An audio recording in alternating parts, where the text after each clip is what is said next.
সকালে উঠে চলে গেলাম ভাইভা এক্সাম দিতে। হ্যালো এভরিওয়ান, আসসালামু আলাইকুম। This is Ritu, welcome back to my mini blog. তো কালকে ছিল আমার ভাইভা এক্সাম, তো সকালে উঠে রেডি হয়ে চলে যাচ্ছি কলেজের দিকে।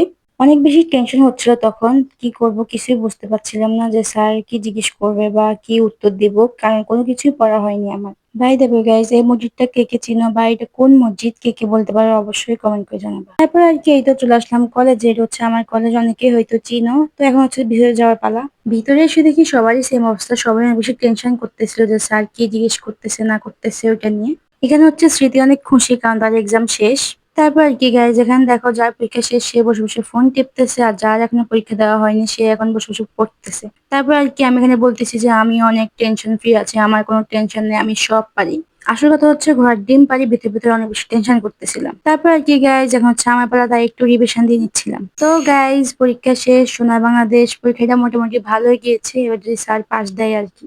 তো পরীক্ষা তো শেষ, এখন হচ্ছে বাসায় যাওয়ার পালা, আর কোনো কাজ নেই। এখানে হচ্ছে অনেকগুলো ফুল গাছে ফুল দিয়েছে, তোমাদেরকে ওইগুলো দেখানোর চেষ্টা করতেছিলাম। তারপর আর কি গাইজ, আজকের ভিডিওটি এতটুকুই। আশা করি তোমাদের ভালো লাগবে, আর ভালো লাগলে do like, comment, share and follow my page and subscribe my YouTube channel. আল্লাহ হাফেজ সবাইকে।